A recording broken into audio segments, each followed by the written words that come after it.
Welcome to part 2 of Moving from Clutter to Clarity, How to Get Unstuck in Life. If you missed on the previous episode, we talked about how and why do we feel stuck. We really got into the details of how does it feel for us to be stuck and also the common reasons why we end up feeling stuck in life. In this episode, we are going to talk about how to move past being stuck. I'll be discussing few of the techniques, practices, suggestions with you, hoping that you're able to imbibe them in your life and move past this stage that you are in. To begin the process of moving past the feeling of stuckness, we start by identifying whether it is a feeling of stuckness or being stuck. What does this mean? We talked about this in the last episode, and I would urge you to go back to it and maybe move through this again because this is so critical. Stuckness can be a vague and ambiguous feeling of something not being right. When you notice that feeling, allow yourself some time to really clarify, what do you want to be different? One very, very beneficial technique in this that I work with is visualization. In this technique, you visualize the best possible routine day that you can for yourself. And you must get into as much detailing as you can. For example, what is your house like? How do you get up in the morning? Who are you living with? Are you living with the partner? And how does your partner make you feel? What is your morning routine like? What do you eat for breakfast? How do you get dressed for the day? What work do you have lined up and how do you move about your day? How do you end your day? How do you feel at the end of your day? What time do you sleep and what is the quality of your sleep?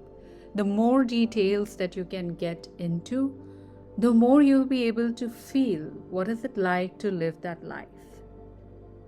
And then from there, you match your current day to this.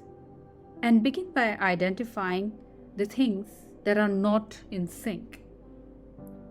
And then you aim to change that.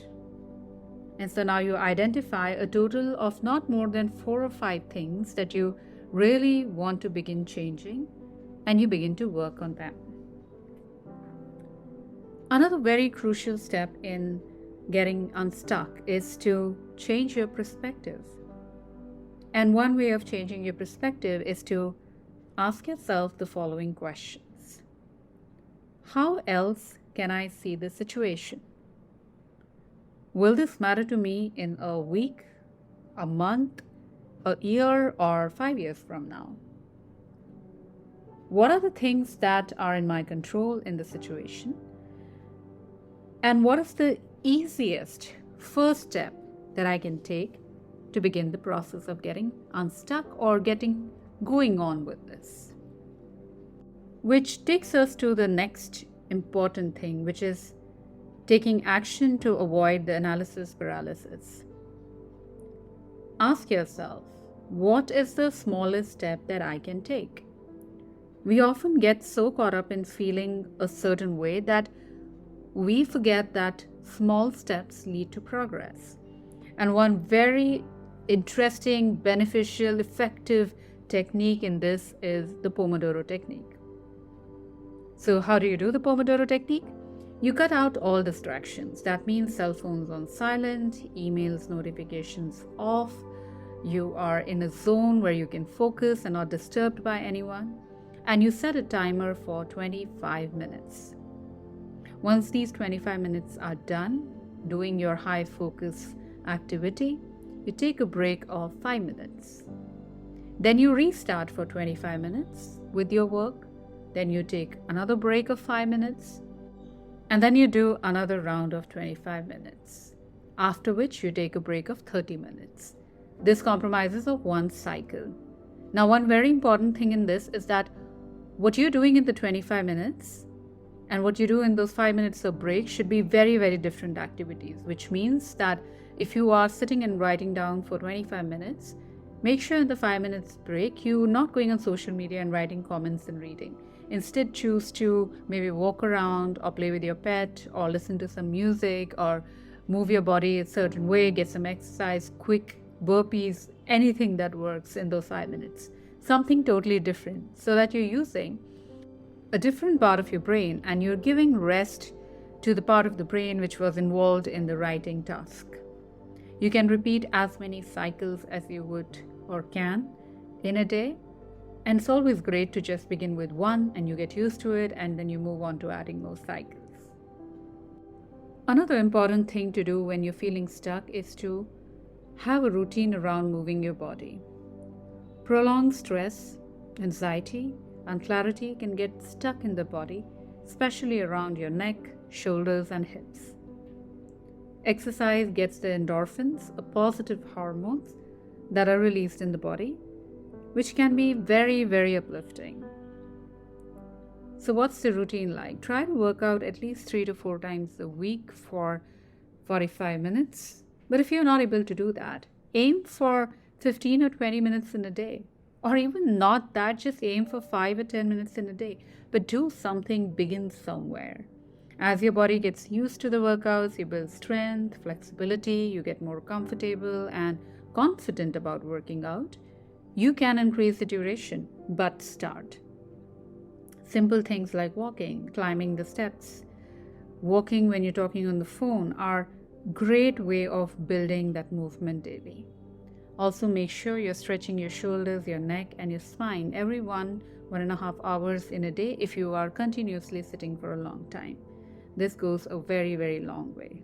So simple but so effective. Another important mindset that you need to really pay attention to is that you own up and make a choice. Stuckness can often make you settle into what we call as the victim mindset, where you feel helpless and you feel overpowered. It is the time when you often feel like you don't have a choice.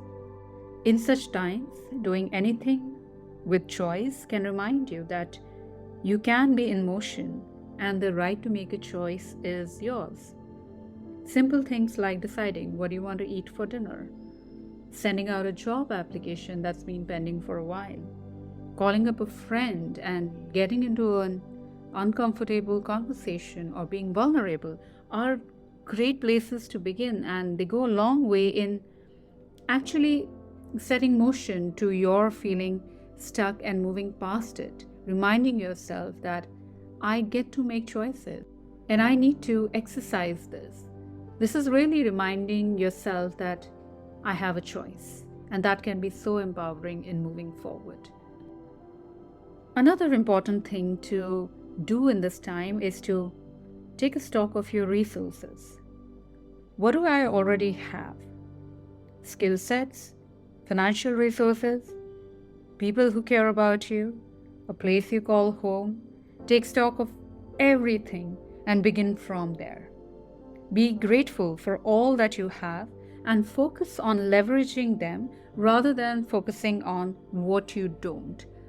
This really creates a strong foundation because it comes from a place of what you already have.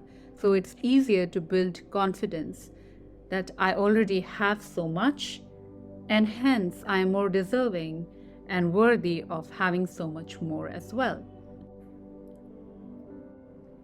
But if despite all this, you feel you're at a stage where you are unsure that you will implement these by yourself, or you seek more clarity on how to, or you have been feeling stuck for a very long time, sign up for a breakthrough call with me.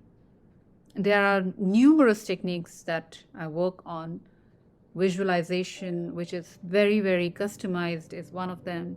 There is prioritization, wherein we go at the level of the day and figure out what are the things that are taking our energy, what are the things that are fueling our energy, and working with all of that. In this call, I listen to you sharing what you're feeling, and together we aim to figure out a way to move past feeling stuck in life. The link to booking the call is in the About section of this particular podcast, wherever you're listening to it from. I look forward to getting on these calls with you. It's an absolute honor to be a part of your getting unstuck journey. As I always say, the one investment that you are never going to regret is the investment that you make in yourself. You are worthy of it. Much love to all of you. Thank you for listening. And if you love the podcast, do give it a thumbs up, subscribe to it, give us a rating. It will mean the world to me. Take care.